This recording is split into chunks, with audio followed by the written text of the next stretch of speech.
Once you've identified a real user problem and started validating your idea, the next step is turning insights into a product people can use. In this lesson, we'll explore how to define features and build a clear, focused product roadmap.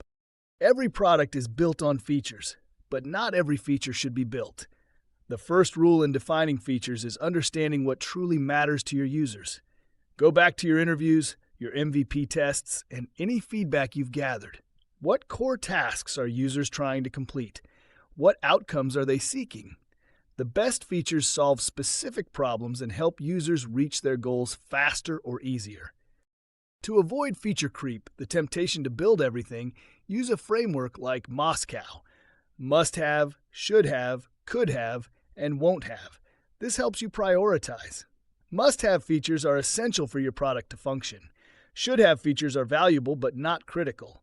Could-haves are nice extras, and won't-haves are intentionally left out to keep focus. Next, map your features to user journeys. Think through the experience from first interaction to daily use. Where do users struggle? Where can you delight them? Every feature should have a clear purpose and fit naturally into the overall flow. With your priorities clear, it's time to build a product roadmap. A roadmap is a high-level plan that outlines what you'll build, when, and why. It helps align your team, set expectations, and make smarter trade-offs as new ideas come in. Start by defining short-term and long-term goals. Your roadmap might be broken into phases: MVP launch, first user feedback, feature expansion, and optimization. For each phase, list the features and improvements that matter most. Keep it flexible.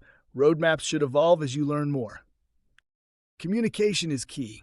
Share your roadmap with your team, early users, and even investors. Let them know what's coming and why you're prioritizing certain things. This builds transparency and trust, and it shows you're not just building blindly. Also, include metrics with your roadmap. Don't just list features. State what success looks like. For example, launch onboarding flow could have a goal like increase activation rate by 20%. This keeps your product grounded in outcomes, just outputs. As your product grows, continue gathering feedback. Use tools like feature voting, surveys, and behavior analytics to spot gaps and opportunities. But don't just chase requests. Stay focused on your core vision and solve problems deeply, not just quickly. Finally, remember that a great product isn't the one with the most features. It's the one with the right features. Simplicity, focus, and thoughtful design will always beat complexity. Every feature you add should earn its place. Let's now define what truly matters for your product and build a roadmap that guides your team toward meaningful, user-centered progress.